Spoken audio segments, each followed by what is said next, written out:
2,500 years ago, a general in ancient China was asked to prove his theories on discipline.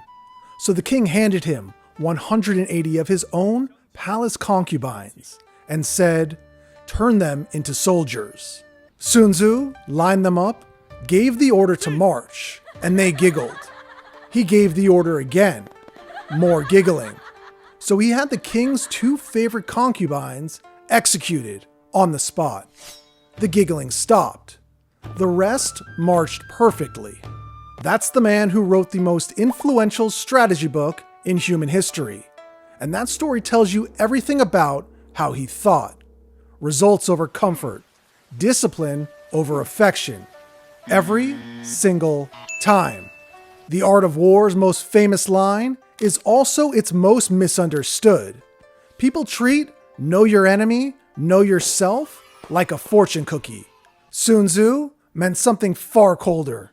He laid out actual math. Know both sides, and you win every time.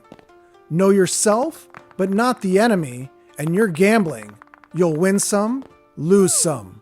Know neither, and you lose. Period. No exceptions. No luck involved. War to him wasn't chaos. It was a problem you could solve before it started. If you were willing to do the homework nobody else wanted to do. And here's where it gets uncomfortable.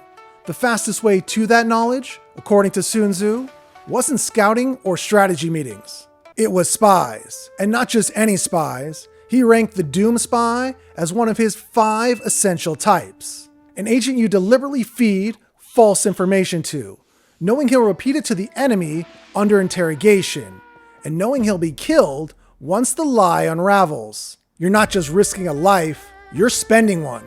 On purpose. Like a chess player sacrificing a pawn to open a path 3 moves later. Even scholars at the time called this method dishonorable. Sun Tzu's answer was essentially, war was never going to be fair, so stop pretending it should be. That same coldness shows up in his economics. He warns that no nation has ever profited from a long war. Drag out a fight, and you'll bankrupt yourself faster than you defeat anyone. So his fix is almost predatory.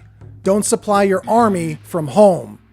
Feed it off the enemy's land. Let them grow the grain. Let them build the roads. You just take it. It's the strategic equivalent of winning an argument using your opponent's own evidence. Then comes the idea that's been quoted in business books for decades.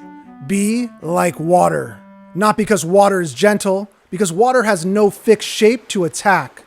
It doesn't fight the rock, it finds the gap beside it. Sun Tzu wanted armies that could do the same, never committing to one rigid plan an enemy could predict and counter, always reshaping around weakness instead of charging into strength. But the line that should have gotten Sun Tzu executed in most kingdoms of his era is this one. Sometimes the general must ignore the king. In a culture built on absolute loyalty to the throne, Sun Tzu wrote that if victory is impossible, you don't fight, even if the sovereign commands it.